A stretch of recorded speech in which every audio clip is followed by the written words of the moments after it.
নমস্কার, আমি চৈতালি। আর আপনারা শুনছেন আলোর গল্পের আসর। আলোর গল্পের আসরে আজকে আমি পাঠ করব একটি রূপকথার গল্প, মনোবীণা, নরেন্দ্র দেব। রাজকুমারীর রূপের তুলনা হয় না। গোলাপ ফুল লজ্জায় ঝরে যেতে চায়, পদ্ম ফুল জলের তলে মুখ লুকায়।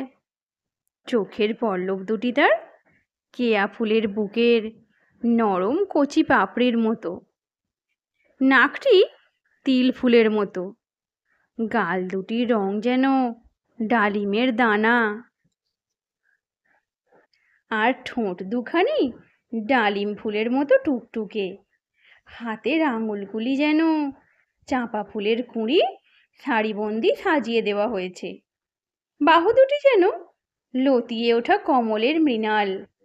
গায়ের রঙের কাছে চৈত্র পূর্ণিমার চাঁদের আলো হার মেনে যায়। ঘন কালো নিবিড় চুলের রাশি দেখে আকাশে শ্রাবণের জলধর মনে ভাবে, পৃথিবীতেও কি সজল ঘন কালো মেঘ উঠেছে? রাজকুমারীর নাম রূপলক্ষ্মী। যেমন রূপ, গুণও তার তেমনি।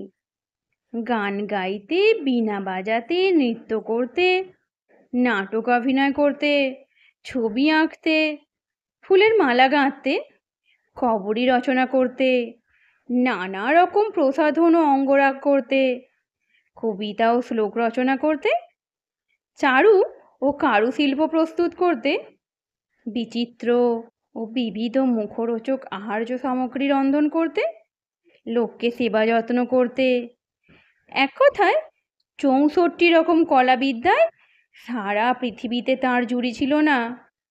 নামটি তার হয়েছিল সার্থক। রূপও ছিল যেমনি, লক্ষ্মীও ছিলেন তেমনি। সারা পৃথিবীময় ছড়িয়ে পড়েছে রূপলক্ষ্মীর রূপগুণের খ্যাতি। দেশ দেশান্তর থেকে যত রাজা ও রাজপুত্র আসছে রাজকুমারীর পাণিপ্রার্থী হয়ে। রূপলক্ষ্মীর কিন্তু পছন্দ হচ্ছে না কাউকেই। রূপলক্ষ্মীর পিতা রাজা শিখিধ্বজ বললেন, মা, এত বড় বড় সব রাজা আর রাজকুমারদের যে ফিরিয়ে দেওয়া উচিত হচ্ছে না? তুমি এদের মধ্যে থেকে বেছে নাও যাকে হোক একজনকে। রূপলক্ষ্মী বললেন, বাবা, তুমি প্রচার করে দাও রাজকুমারী রূপলক্ষ্মীর মনোবীণা নামে একটি বীণা আছে। যিনি সেই বীণা তন্ত্রীতে বেহাগ সুরে ঝঙ্কার তুলতে পারবেন তিনি রাজাই হন আর রাখালি হন, তারই গলায় রাজকন্যা বরমাল্য দেবেন। রাজা শিখিধ্বজ রূপলক্ষ্মীর পণের কাহিনী পৃথিবীময় ঘোষণা করে দিলেন। সারা পৃথিবী থেকে লোক এসে জড়ো হতে লাগলো শিখিধ্বজের রাজ্যে। প্রথমে এলেন দেশ দেশান্তরের বড় বড় সব ওস্তাদেরা। তাঁদের প্রকাণ্ড প্রকাণ্ড বীণা, সেতার, সরোদ, তানপুরা প্রভৃতি নিয়ে। তাঁরা বললেন, কোথায় আছে রাজকন্যার মনোবীণা? নিয়ে এসো, দিচ্ছি এখনই বেহাগ রাগে মাত করে।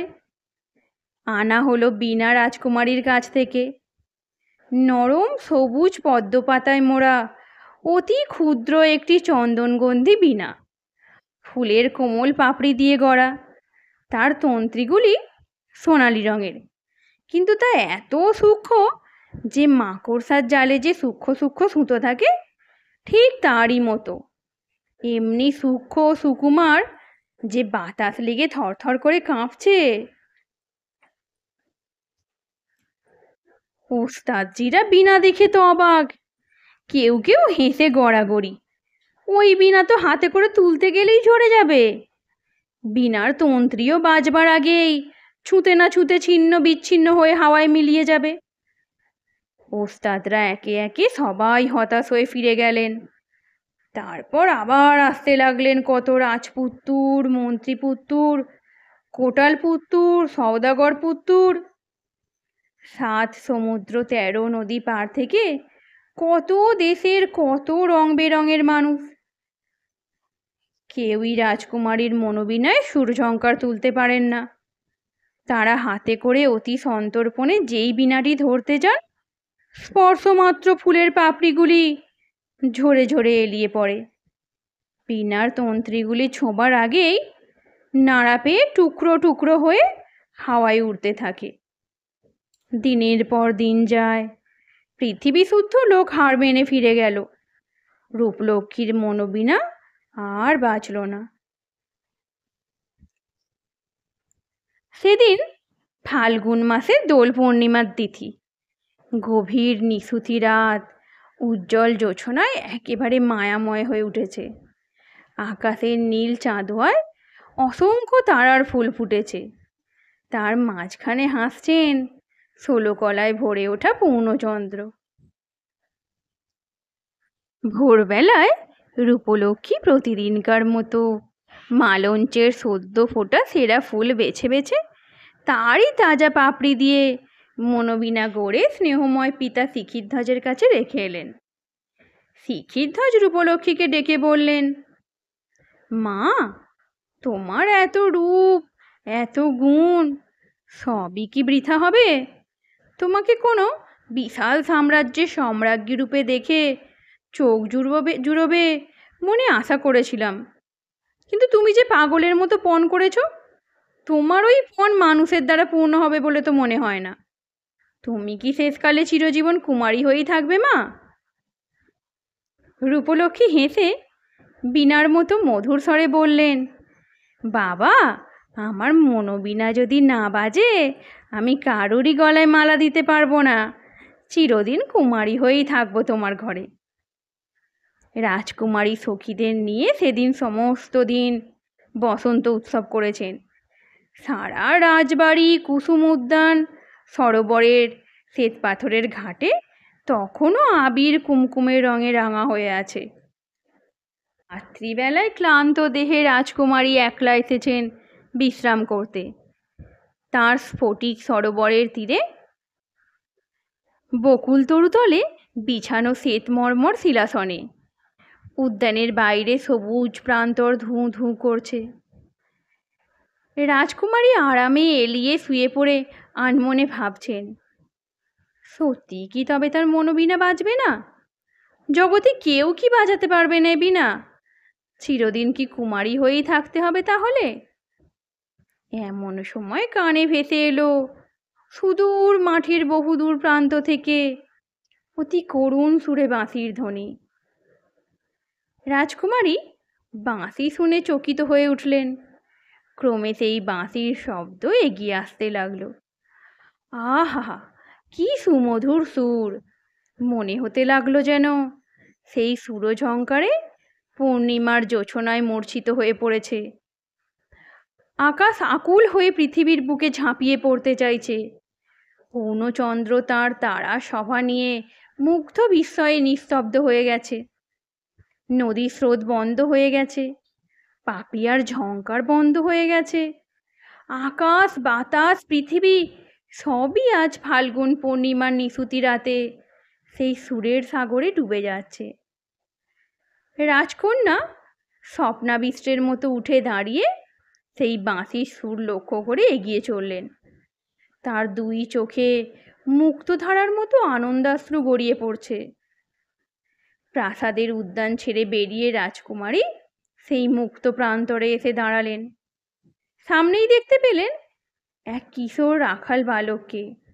হাতে তার রেশমি ঝালর ঝোলানো বেনু, গলায় বনফুলের মালা। তার চোখ দুটির মধ্যে যেন বিশ্বের স্বপ্নমায়া জড়ানো রয়েছে। রাজকুমারী তার সামনে এসে মুখের পানে বিহ্বল হয়ে খানিক তাকিয়ে থেকে বললেন, কে তুমি রাখাল? জীবনে আজ প্রথম আমার চোখে জল ঝরালে। তুমি যেই হও, তোমারই গলায় আমার বরণমালা দেব। হঠাৎ পিছন থেকে রূপলক্ষ্মীর সখী বসন্ত সেনা বলে উঠল, সে কি সখী, তুমি যে পণ করেছ তোমার মনোবীণা যে বাজাতে পারবে তাকেই তুমি মালা দেবে? রাজকুমারী চমকে পিছন ফিরে চেয়ে দেখলেন বসন্ত সেনা এসেছে, সঙ্গে সখীরা। সখীরা সবাই এসে বললে, রাজকুমারী, মহারাজা আদেশ করছেন আপনি শীঘ্র তার কাছে চলুন। আপনার গড়া মনোবীণায় নাকি আপনা আপনি মধুর সুরে বিহাগ রাগিনী বাজছে। রূপলক্ষ্মী এ কথা শুনে আকুল হয়ে কেঁদে মাটিতে লুটিয়ে পড়ে বললেন, হায় হায়, এতদিন মনোবীণা বাজলো না, আর আজ বাজলো! আমি কি করে এখন অন্য লোকের গলায় মালা দেব? বেনু হাতে কিশোর রাখাল এগিয়ে এসে বললে, চলুন না রাজকুমারী, দেখাই যাক বীণা কে বাজিয়েছে, তারপর না হয় ব্যবস্থা হবে। রূপলক্ষ্মী কাঁদতে কাঁদতে বললেন, না রাখাল না, আর কোনো ব্যবস্থা হবার উপায় নেই। কিন্তু আমি কি করব রাখাল? মন যে চাইছে আমার এই গজমতি হার তোমার গলায় পরিয়ে দিয়ে তোমার ওই বনফুলের মালা আমার গলায় পরি। পিছন থেকে সখীরা বলে উঠল, ছি ছি রাজকুমারী, রাখালের গলায় মালা দেবে কি? তুমি না পৃথিবীর সেরা রূপসী রাজকন্যা রূপলক্ষ্মী। তোমার পণের কথা মনে রাখো।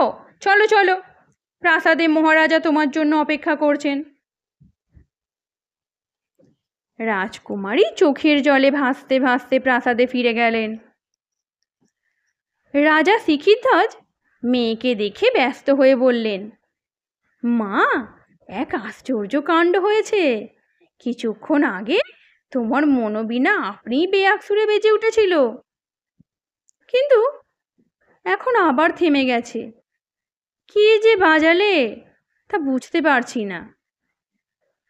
এমন সময় সেই ঘরের মধ্যে এক গৌরবর্ণ প্রিয়দর্শন তরুণ এসে প্রবেশ করল। তার গায়ে সোনালি উত্তরীয়, হাতে রজত আবরণ একটি পুঁথি। রাজা তাকে দেখেই বললেন, এ কি মহাকবি দেবদূত যে? আপনি এ সময় কোথা থেকে এলেন? বসন্তনগরের সমস্ত কল্যাণ তো? দেবদূত উত্তর না দিয়ে তার পুঁথি খুলে কবিতা পড়তে শুরু করলেন। অমনি মনোবীণার ফুলগুলি সুগন্ধে ভুরভুর হয়ে উঠল, আর সূক্ষ্ম তন্ত্রীতে টুং টাং শব্দে ধ্বনি উঠতে লাগলো। রাজা বললেন, কিন্তু কবি, একটু আগে এতে বেহাগ রাগিনী বেজেছিল। বেহাগ না বাজালে তো রাজকন্যাকে পাবেন না। কবি দেবদূত হেসে উত্তরীয়ের মধ্যে থেকে বাঁশিটি বের করে বাজাতে শুরু করলেন। সেই বাঁশির বেহাগ সুরে সুর মিলিয়ে মনোবীণাও বাজতে লাগলো। রাজকুমারী রূপলক্ষ্মী এগিয়ে এসে বেণুবাদকের কণ্ঠে বরণমালা পরিয়ে দিলেন।